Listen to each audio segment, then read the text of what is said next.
Hello Leo, Sun, Moon, Rising, and Venus signs. Kamusta kayo? Sana po nasa mabuti kayong kalagayan. Welcome back po sa Star Tarot. Kung bago kayo rito, welcome din kayo. Thank you sa inyong support.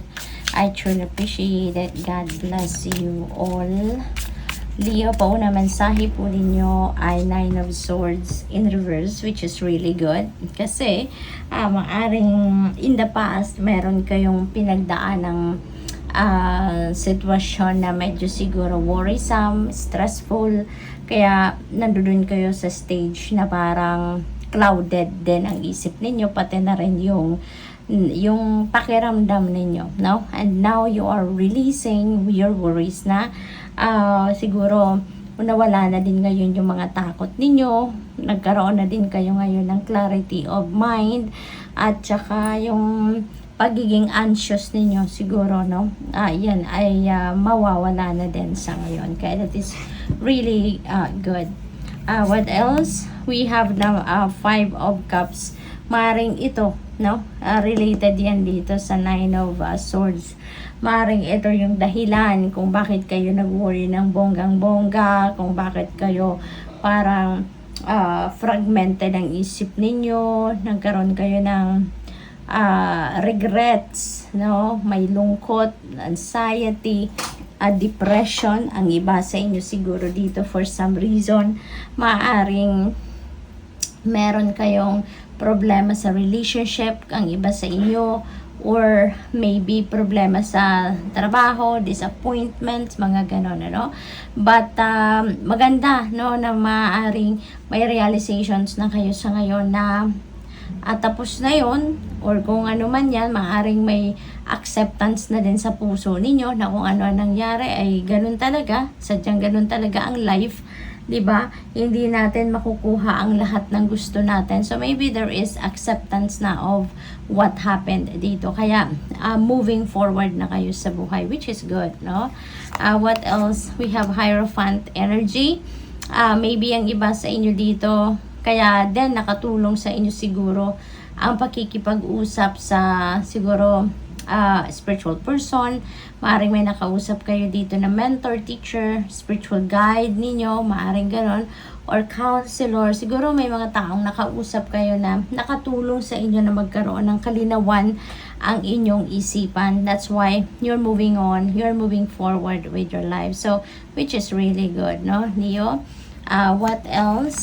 We have Eight of Swords in reverse. Ayan. So, sa ngayon, this is good.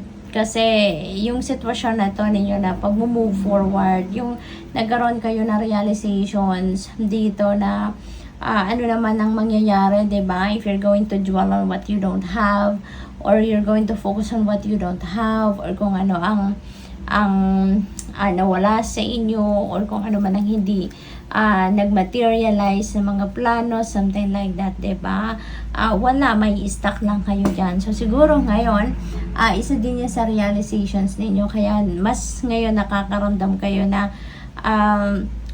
there is hope, diba? There's always hope, and maybe you are thinking na kung hindi para talaga sa'yo, ay talagang hindi para sa'yo, diba? Maaring ganun. Kaya ngayon, you're going to be feeling optimistic, no? And hopeful, at maaring totally marirelease nyo na talaga dito yung anxiety at ang stress at ang worries, no, na naramdaman ninyo. What else? We have Knight of Pentacles. Ngayon, mas magiging maingat na kayo. Mas magiging cautious na kayo sa mga pag-iisip ninyo, sa mga decision making ninyo. Maaring ngayon, every step na gagawin ninyo, maaring pag-iisipan na ninyo talagang mabuti yan. You're going to be very cautious na hindi siguro kayo magsaset na ng standards or magsaset ng bar, no, for certain endeavor, no? Kasi yun nga, 'di ba? Mafo-frustrate lang kayo if you didn't meet that, 'di ba? Kaya maaaring ngayon mas ano na kayo, mas matalino na kayo ngayon sa pagharap sa hamon ng buhay, mas smart na din kayo ngayon sa approach, no, na gagawin ninyo sa life. At saka maaring iba sa inyo dito siguro din may opportunities na paparating, no? Maybe yung opportunities na to related sa pagkakaperahan. Maybe that is an offer for trabaho, for side hustle na pagkakaroon kayo ng income, or siguro negosyo, career opportunity, maaring ganon, opportunity for investments, no? Along those lines, siguro ang maaring dumating na mga opportunities sa inyo. We have 7 of Pentacles. Ayan, something is waiting for, someone is waiting for something dito. At maaring, ito yung isa sa mga dahilan na ikina-frustrate ninyo siguro. Kasi, siguro napakataas ng expectation ninyo. Now, maybe you expected na at a certain date or a certain time, siguro in-expect ninyo na ngayon na, dapat ngayon na dumating ang kung ano man ang inaasahan ninyo or hinihintay ninyo. So, siguro may mga ganun sitwasyon ng iba. But, of course, it's not going to resonate with everyone, so just take as it resonates. Pero, maaaring ang iba sa inyo may ganung sitwasyon. Kaya, siguro mas lalo kayong, mas lalo kayong na-frustrate, na-disappoint because hindi nangyari yung ine-expect ninyo or hindi dumating yung ine-expect ninyo, no? Yung ganon. But, there is a promise sa inyo, Leo, ang 7 of Pentacles, na kung ano yung ine-expect ninyo, it will come. But, yun nga lang, it may not come sa timeline na ine-expect ninyo, or it's not gonna come in the form or in the exact form na ine-expect ninyo. So, maaring ganon. Pero, it will be on the same, same situation or same scenario. Hindi lang yung eksaktong kung paano mag-unfold ang mga bagay, no? Hindi ganon ka-eksakto ang pagdating ng mga sitwasyon na yan, no? So, what else?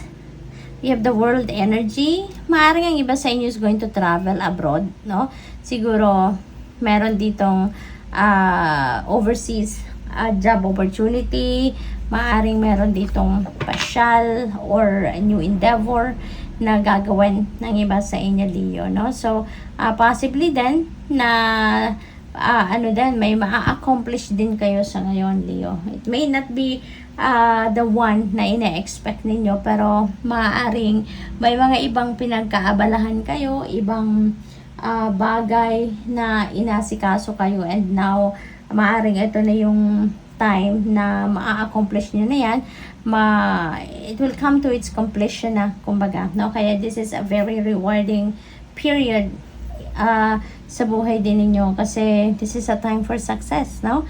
And it's time for celebration of your successes. Kaya masaya, no? Magkakaroon kayo dito ng celebration at ipagpapasalamat nyo. You will be grateful for all the blessings, no, na dadating sa buhay ninyo sa ngayon. So, this is an energy of ending. So, kapag may ending, may beginning, diba? Kaya, meron kayong maa-accomplish sa ngayon, and at the same time, meron kayong sisimulang bagong chapter sa buhay ninyo.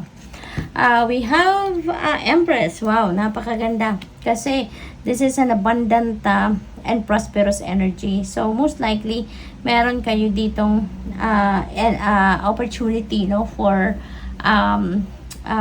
tawag dito, for prosperity and abundance. Maaaring may mga financial blessings na dadating or financial opportunity. So, you're definitely going to start something new dito na pagkakaperahan, no? What else? We have Ace of Cups. Wow, Leo, napakaganda, napakaswerte ninyo. Kasi parang kung anong hinihintay ninyo dito na bunga ng inyong hard work, it's gonna come, at saka continuous ang pagdating, no? So, maybe hindi nga siya dadating doon sa timeline na ina-expect ninyo, pero once na dumating na yung perfect timing for that to unfold, kung naman yung bunga ng inyong paghihirap, sunod-sunod naman siya. Parang it's going to continue to flow, no? Sa Ace of Cups, this is divine blessing. At this is an infinite blessing, kumbaga, no? So, tuloy-tuloy, parang hindi nauubos, no?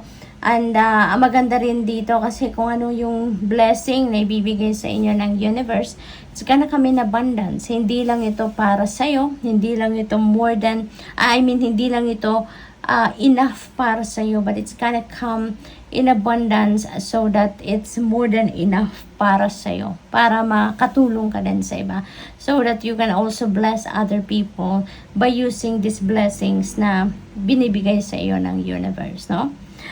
So what else? We have Ace of Swords. Wow, ang swerte ninyo sa ngayon, Leo, kasi meron tayong dalawang aces. At kapag dumating sa reading, yung dalawang ace, regardless kung anong ace yan, you know, that signifies that there are magnificent and amazing things na mangyayari sa buhay ninyo. So there are going to be like breakthroughs, there are going to be huge blessings na paparating sa inyo dito na talagang is going to create a significant change, no, sa buhay ninyo at isang magandang pagbabago. So good luck and thank you for watching. Love and light. Namaste.